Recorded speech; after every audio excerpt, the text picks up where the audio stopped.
Now discussion on the consideration of the bill. Adyanki Dayakar garu మాట్లాడండి.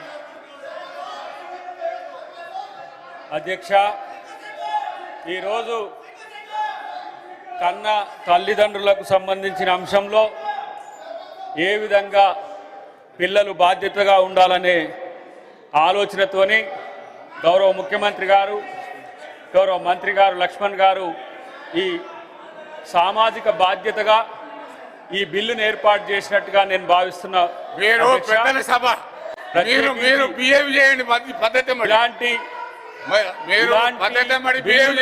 కూడా గత ప్రభుత్వాలు ఆలోచించలేదు అధ్యక్ష.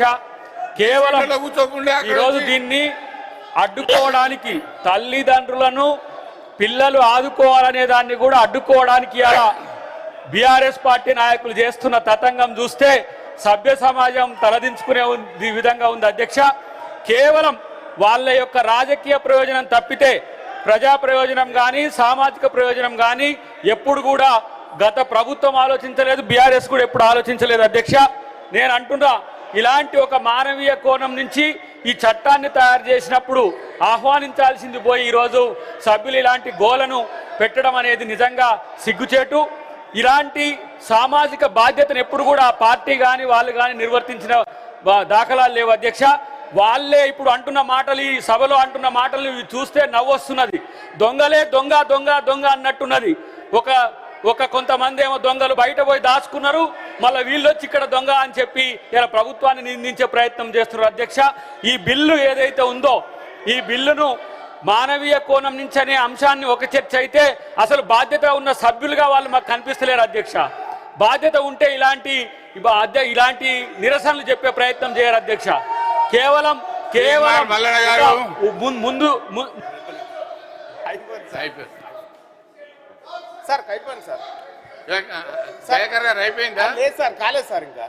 ముందు ప్రీ ప్లాన్డ్ గా వాళ్ళు గొడవ చేయాలనే ఉద్దేశంతో వచ్చింది తప్పితే మన సభలో జరిగే అంశాల పట్ల వాళ్ళు కనీస బాధ్యత కూడా ఉండే పరిస్థితి లేదు అధ్యక్ష. ఈరోజు బీఆర్ఎస్ పార్టీ నాయకులు చేస్తున్న అంశాన్ని 2 తెలుగు రాష్ట్రాలు కూడా చూస్తున్నాయి. ఏ రాష్ట్రంలోనే ఒక చట్టాన్ని ఇలా బాధ్యతగా ఇలా ముఖ్యమంత్రి గారు కేబినెట్ తీసుకొస్తే దాన్ని ఏమంటాము నిర్లక్ష్యం చేయడమే కాకుండా తల్లిదండ్రుల పట్ల వాళ్లకు ఎలాంటి ప్రేమ లేదని నిరూపించిన ఈ చరిత్ర మనకు కనబడుతుంది అధ్యక్ష. ఒకవేళ వాళ్ళు నిరసన చెప్పాలనుకుంటే ఈ బిల్ పాస్ అయిన తర్వాత వాళ్ళు నిరసన చెప్పుకునే అవకాశం ఉంది అధ్యక్ష. కానీ ఈ రోజు వాళ్ళు సస్పెండ్ కావడానికో సభలో వచ్చి ఇష్టం వచ్చినట్టుగా ప్రవర్తించడానికో చేస్తున్న దాన్ని నిజంగా మేమందరం కూడా సభ్యులమందరం కూడా తీవ్రంగా వ్యతిరేకిస్తున్నాం. ఒకవేళ కనుక వాళ్ళు గొడవ చేసే పరిస్థితి ఉంటే వాళ్ళను మీరు సస్పెండ్ చేయడానికి కూడా వెనకడగదని చెప్పి నేను తెలియజేస్తున్నా అధ్యక్ష. కేవలం ఒక ఇల్లు ఇంటెన్షన్తోనే ఈ సభలో ఇలాంటి చర్చను జరగకుండా ఉంచడానికే, ప్రభుత్వానికి వచ్చే మంచి పేరును రాకుండా చేయడానికే ఈ సభ్యులు ఇలాంటి ప్రయత్నం చేస్తున్నారని నాకు అనిపిస్తుంది అధ్యక్ష. ఈ రోజు వాళ్ళు అనుకున్న ఏ కుట్రలు చేయాలనుకున్నా సరే ఈ బిల్లులు పాస్ అవడమే కాదు, అసలు వాళ్ళు ఈ రాష్ట్రంలో వాళ్ళ పార్టీ యొక్క తీరు చూస్తే ఏ రకంగా ఉందో మీరు చూడండి. వీళ్ళను ఉన్మాదంగా చూడాలన్నా లేకపోతే ఒక్కొక్క అభ్యర్థి ఒక్కొక్క తీరుగా ఉన్న పరిస్థితి ఉన్నది. కాబట్టి వాళ్ళని సపోర్ట్ చేసే విధంగా వీళ్ళు ఇలా ప్రవర్తిస్తున్నారు. ఈరోజు ఒక మంత్రి ఇక్కడ లక్ష్మణ్ గారు చదువుతుంటే ఆయనను అడ్డుకునే ప్రయత్నం చేస్తున్నారు అధ్యక్ష. ఇది రాజ్యాంగ విరుద్ధం అధ్యక్ష. ఒక దళిత మంత్రి రోజు అక్కడ చదువుతుంటే కూడా దాన్ని డిస్టర్బ్ చేసే విధంగా వాళ్ళు బాధ్యత లేని పరిస్థితిలో ఉన్నది అధ్యక్ష. వాళ్ళకు దళితులంటే ఇష్టం లేదు, గిరిజనులంటే ఇష్టం లేదు, తల్లిదండ్రులంటే ఇష్టం లేదు, సమాజం అంటే ఇష్టం లేదు. ఇలాంటి ఒక పర్వర్టెడ్ పార్టీగా ఇవాళ బీఆర్ఎస్ మారిపోయింది అధ్యక్ష. ఈ పర్వర్టెడ్ పార్టీ అసలు ఈ రాష్ట్రానికి అవసరమా అనేది ఈరోజు మేము ఆలోచిస్తున్నాం అధ్యక్ష. వీళ్ళు తెలంగాణ తెచ్చామని చెప్పుకునే వీళ్ళు ఇలా తెలంగాణ సమాజం పట్ల ఏ బాధ్యత ఉందని చెప్పి ఈరోజు చెప్పుకుంటారు అధ్యక్ష. కేవలం వాళ్ళ యొక్క కుటుంబాలు బాగుపడడానికే ఇలా దొంగల్లా దోచుకున్న కుటుంబమే ఇలా దొంగల రాజ్యం అంటుంది అధ్యక్ష. ఇదెక్కడి వినూత్నమైన పరిస్థితితో ఎవరికి అర్థం కావట్లేదు. కేవలం మేము ఒక 10 మంది ఉన్నాం, అసెంబ్లీలో అదో ఇదో హల్చల్ చేస్తాం, అది వార్త అవుతుందని చెప్పి ఒక చీప్ టాక్టిక్స్తో ఇలా బీఆర్ఎస్ పార్టీ తన ప్రతిష్టను దిగదార్చుకుంటున్న పరిస్థితి అధ్యక్ష. కాబట్టి ఇలాంటి సభ్యులు పెద్దల సభ అధ్యక్ష, ఇది ఇక్కడ చర్చ పెద్ద ఎత్తున జరగాల్సిన అవసరం ఉంది అధ్యక్ష. ఈ సభ ఇలాంటి అంశాల పట్ల చాలా కన్సోల్గా ఉండాల్సిన అంశం అధ్యక్ష.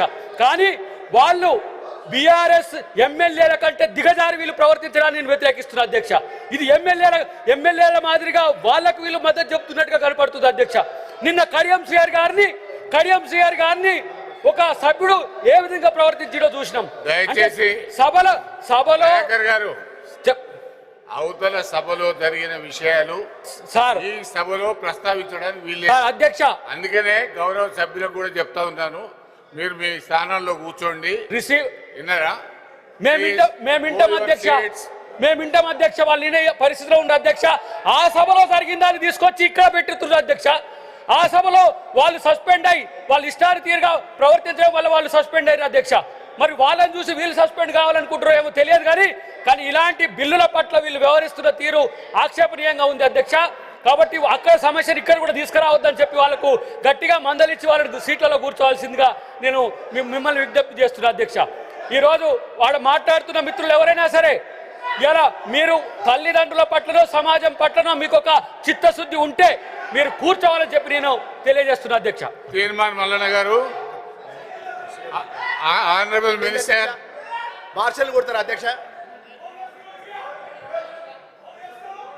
మీరు పోచంపల్లి శ్రీనివాసరెడ్డి గారు, తాత మధు గారు, నవీన్ కుమార్ రెడ్డి గారు, తక్కేలపల్లి రవీంద్రరావు గారు, మీరు దయచేసి ఈ పెద్దల సభలో సభ్యులు మీరు వాళ్ళ మీద పోతే వాళ్ళ ప్రొటెక్షన్ వాళ్ళు చూసుకుంటారు. కాబట్టి దయచేసి మీరు పెద్ద మనుషుల్లాగా బిహేవ్ చేయండి, మీరు పెద్ద మనుషుల్లాగా బిహేవ్ చేయండి please please please. తీర్మాన్ Mallanna garu. అధ్యక్ష